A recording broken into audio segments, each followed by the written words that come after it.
Bueno, pues este vídeo es para resolver la prueba de acceso y admisión a la universidad de la asignatura de Biología en Andalucía en junio de 2022. Mi nombre es Mercedes López Carvajales, os dejo la dirección de mi página web y mi correo electrónico por si queréis poneros en contacto conmigo.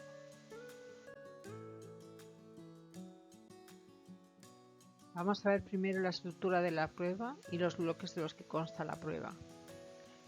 El bloque A son preguntas de concepto. Hay 5 preguntas de la A1 a la A5 y tenéis que escoger 3 de ellas. El bloque B son preguntas de razonamiento. Van de la B1 a la B5 y hay que escoger 2 de ellas. Y el bloque B son preguntas de imagen, que os pondrán una foto adicional. Son de la C1 a la C5 y hay que escoger 2 de ellas. Los ejercicios del bloque A valen 2 puntos cada uno, los del bloque B 1 punto cada uno y los del bloque C 1 punto cada uno.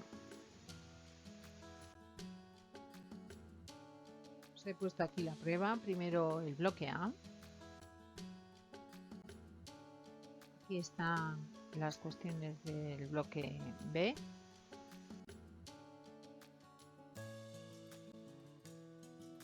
Estas son 4 de las cuestiones del bloque C.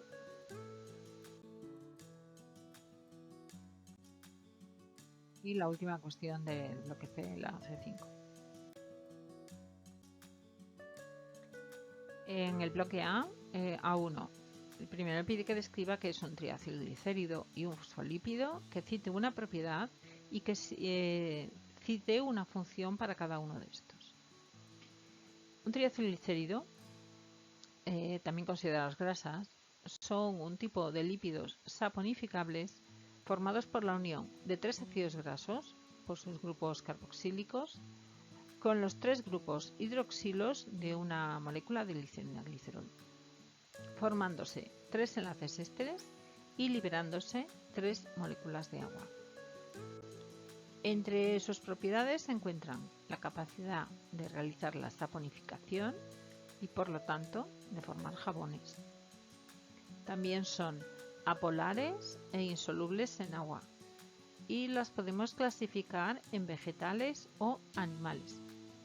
Entre sus funciones encontramos la de fuente de reserva energética, tanto en animales como en vegetales, como aislamiento térmico, protección y amortiguación mecánica.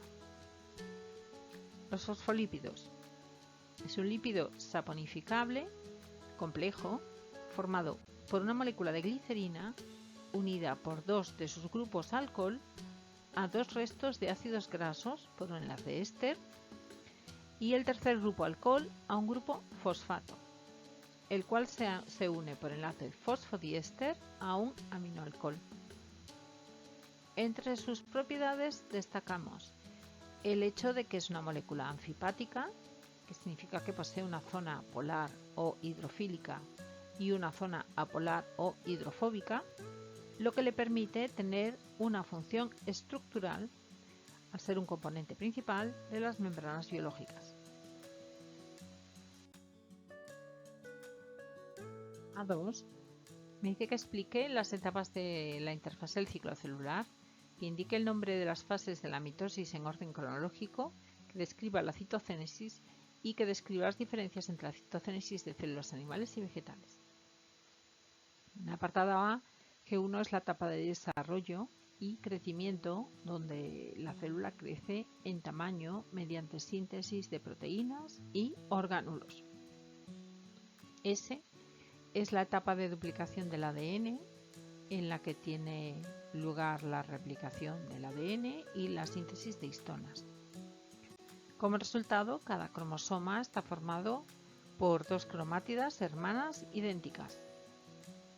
G2 es la etapa de preparación para la división celular, en la que la célula duplica los cromosomas, empieza a empaquetar el material genético y reorganiza el citoesqueleto para prepararlo para la división celular. En el apartado B, en orden cronológico, la mitosis está compuesta por las siguientes fases: profase, metafase, anafase y telofase, que dará lugar a la citocénesis. Citocinesis, proceso por el cual se produce la división física del citoplasma para dar lugar a dos células hijas durante el proceso de división celular y que ocurre a continuación de la telofase. La citocinesis animal ocurre por estrangulamiento de la membrana plasmática mediante la formación de un anillo contráctil de actina y miosina que dará lugar al surco de segmentación, que cada vez será más estrecho, hasta producirse el estrangulamiento total y la separación física de las dos células. Sin embargo, la citocinesis vegetal ocurre la tabicación a través de la formación de la placa celular o el tabique, se llama fragmoplasto, en el plano medio de la célula, que dividirá la célula progenitora en dos células hijas. A3. Definir los conceptos. Transcripción. Transcripción es el proceso que consiste en la síntesis de una cadena de cualquier tipo de ARN, ya sea ribosómico, mensajero o transferente, que tiene la secuencia complementaria de una cadena de ADN que ha actuado como molde. Este proceso es fundamental para permitir la expresión de la información genética. B. Traducción. La traducción es el proceso que consiste en la síntesis de una secuencia de aminoácidos polipéptido por parte de los ribosomas, con la información proporcionada y dirigida por la secuencia de bases de la molécula del ARN mensajero. Y C. Describe el proceso de transcripción. El proceso de transcripción consta de tres etapas: iniciación, elongación y terminación. En células eucariotas ocurre en el núcleo, mientras que en células procariotas ocurre en el citoplasma. Está mediado por la ARN polimerasa, una enzima que reconoce unas secuencias en la cadena molde, denominadas promotores, donde se une la enzima empezando a recorrer la hebra molde en sentido 3'-5' y sintetizando el ARN mensajero resultante en sentido 5'-3'. De esta forma, la ARN polimerasa selecciona el ribonucleótido cuya base será complementaria con la de la cadena molde del ADN, con la excepción de que en el ARN no existe timina, sino que se adiciona otra base nitrogenada distinta, el uracilo. En la elongación eucariota, del extremo 5' se le añade una caperuza para protegerlo. Y esta etapa continúa hasta que el ARN polimerasa reconoce en el ADN señales de terminación que ponen fin a la transcripción.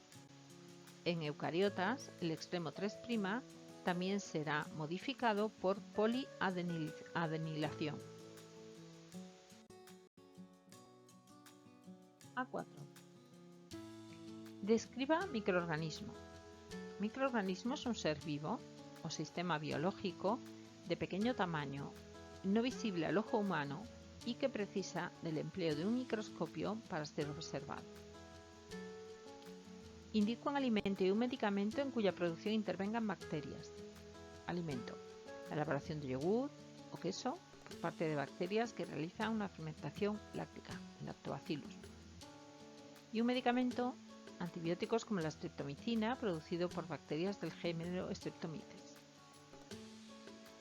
Indique dos bebidas obtenidas gracias a la acción de levaduras.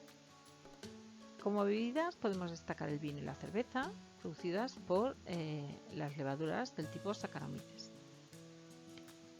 Indique dos ejemplos en los que la acción de los microorganismos resulte perjudicial para los seres humanos. Los microorganismos pueden también tener relaciones perjudiciales con los seres humanos, por ejemplo, enfermedades, ya sean de origen vírico, bacteriano o fúngico, o la putrefacción de alimentos.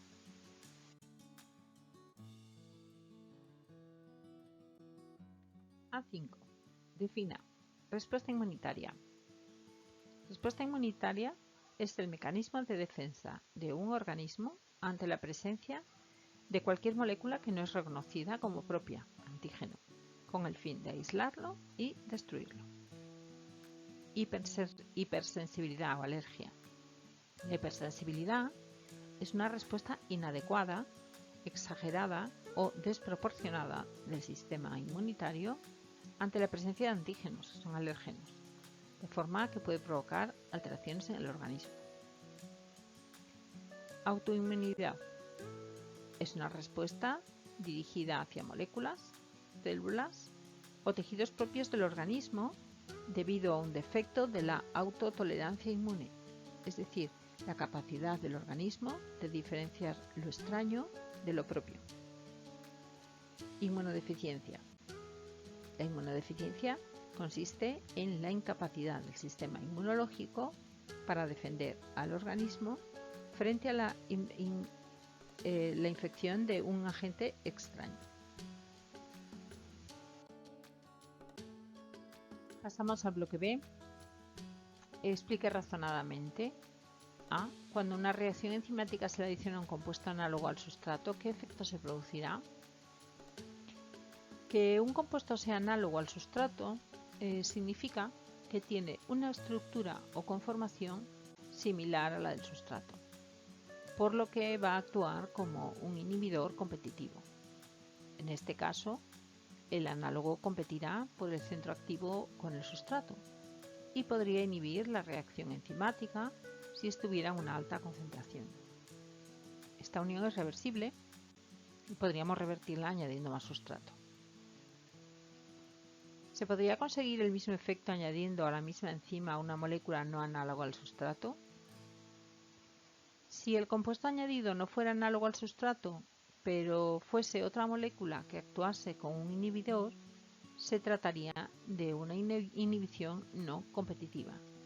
En este caso, el inhibidor no se uniría al centro activo, sino a otra parte de la enzima, por ejemplo el centro regulador, modificando el centro activo e impidiendo que se llevase a cabo la reacción enzimática. Por tanto, sí tendría el mismo efecto que en el caso anterior. B2. Tres tipos celulares diferentes A, B y C se mantienen en el laboratorio en un medio hipotónico. En estas condiciones, la célula A muere y las células B y C sobreviven. Sin embargo, cuando las células B y C se les pone en un medio hipotónico y se añaden determinadas enzimas que degradan la pectina, la mureína o la celulosa, se obtienen los siguientes resultados. Los veis ahí en la tabla.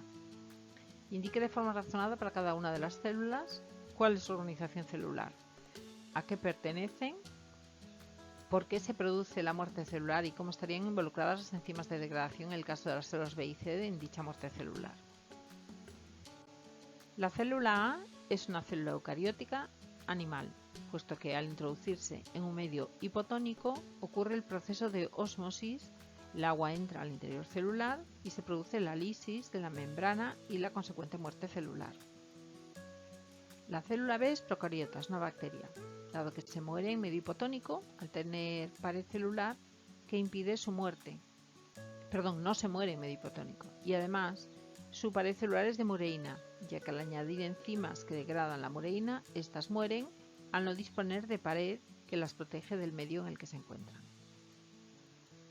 La célula C es una eucariota vegetal, ya que en medios hipotónicos no se mueren al tener pared vegetal, pero la composición de esta es la pectina y celulosa, porque en presencia de enzimas que las degradan, se produce su muerte, al no disponer de pared que las protege del medio en el que se encuentran.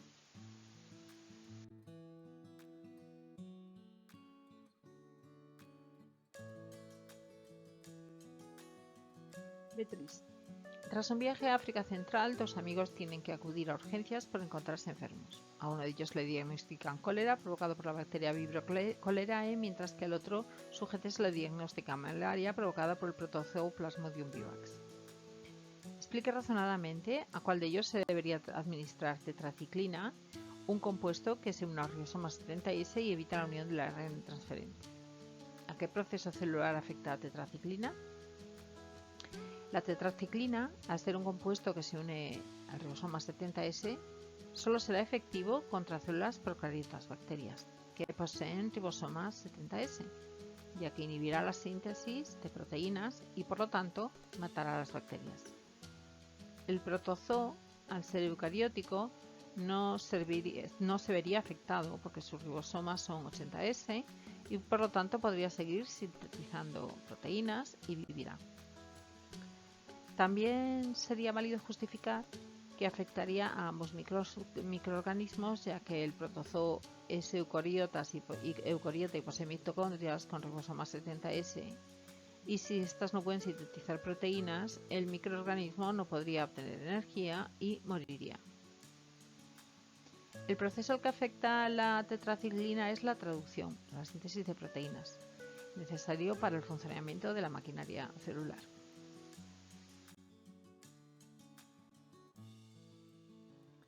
B4. En una plantación de aguacates en la costa tropical andaluza se ha observado que el fruto en algunas plantas aparece dañado y que el número de plantas afectadas aumenta paulativamente. Puesto que en todas las plantas se encuentran en las mismas condiciones de luz, temperatura, riego y abonado, el agricultor intuye que el daño puede deberse a un agente infeccioso. Un análisis determina que se trata de una enfermedad causada por un agente que no incluye en su composición ninguna molécula proteica. Indique qué tipo de agente puede ser el causante de la enfermedad y justifique la respuesta. Los agentes infecciosos acelulares son virus, priones y viroides. El único que no posee proteínas en su composición son viroides, cuya composición es exclusiva de ácidos nucleicos, en concreto ARN monocatenario.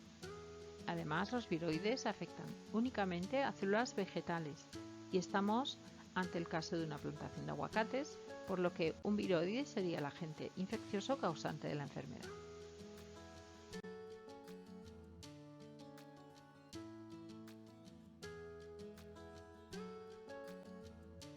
B5.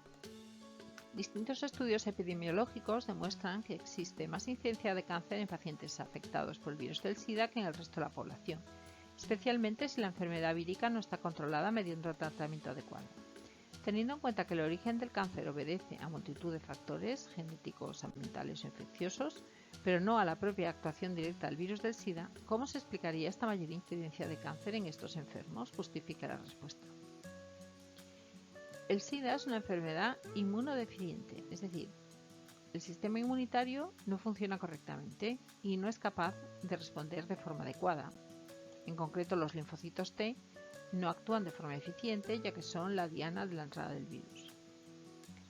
Cuando una persona padece cáncer, significa que determinadas células proliferan descontroladamente. Los componentes del sistema inmunitario encargados de detener la proliferación de células cancerosas o tumorales son los linfocitos T y las células NK.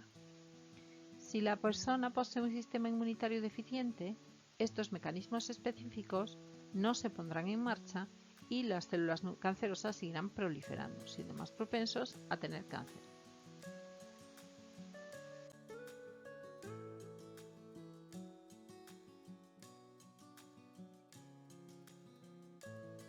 Pasamos al bloque C. C1. En relación con la imagen adjunta, responde a las siguientes cuestiones: que identifique la molécula representada, que indique 3 criterios utilizados para identificarla, qué tipo de enlace establecen estas moléculas entre sí e indique 3 funciones que realiza esta molécula en los seres vivos. Es una molécula de agua, es una molécula angular, polar y que posee 2 zonas con densidad de carga parcial diferenciadas correspondientes a un oxígeno negativo unido covalentemente a 2 hidrógenos, pues la zona positiva, debido a la diferencia de electronegatividad, lo que hace que constituya un dipolo eléctrico. Las moléculas de agua establecen entre sí puentes de hidrógeno. Las funciones que realiza son: es el disolvente universal, es transportadora, medio de reacciones bioquímicas, termorregulador, supervivencia acuática, capilaridad, tensión superficial, etc.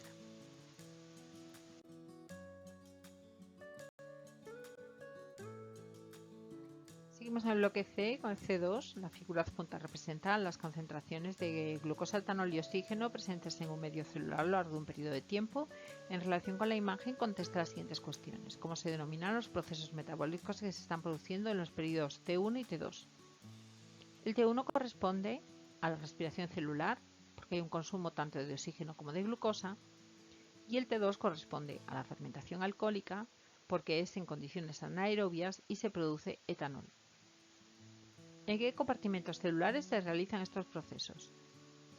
La respiración celular en el citoplasma, la glucólisis y mitocondrias, la descarboxilación oxidativa, ciclo de Krebs y cadena respiratoria con fosforilación oxidativa.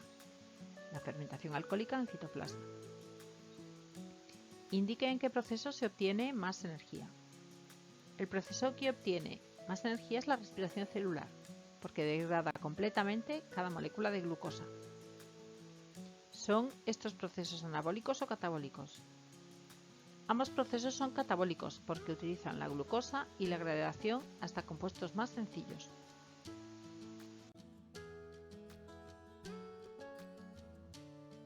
C3.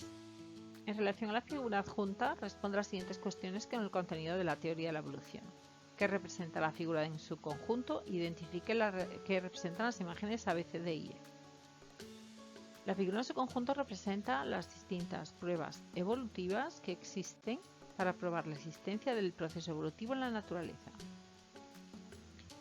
A es una prueba bioquímica, B es una prueba embriológica, C es una prueba paleontológica, D es una prueba anatómica y E son pruebas biogeográficas.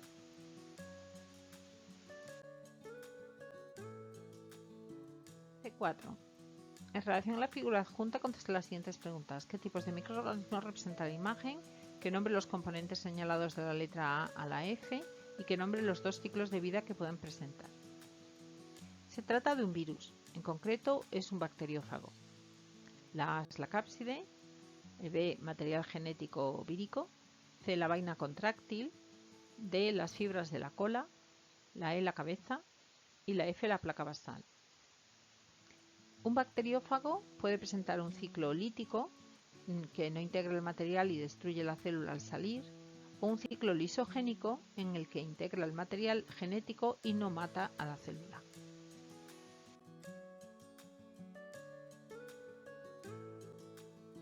Y C5 me dice que en relación con la imagen adjunta responde a las siguientes cuestiones.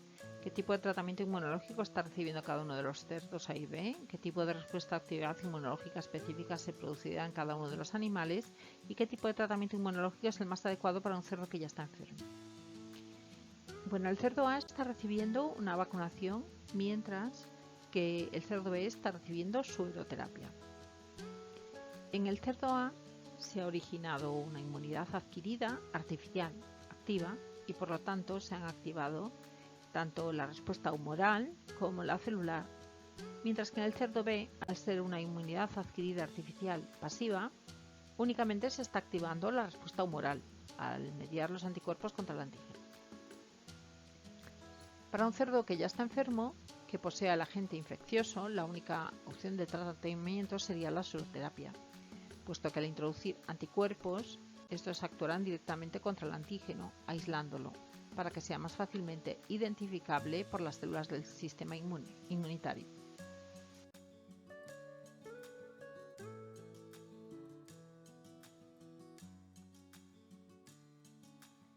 Bien, pues esta ha sido la resolución de la prueba de acceso y admisión a la universidad de la asignatura de Biología de Andalucía en junio de 2022.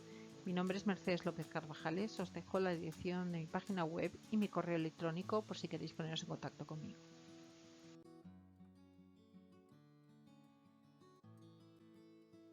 Espero que el vídeo os haya servido, que os haya gustado y si ha sido así, pues darle un like. Gracias.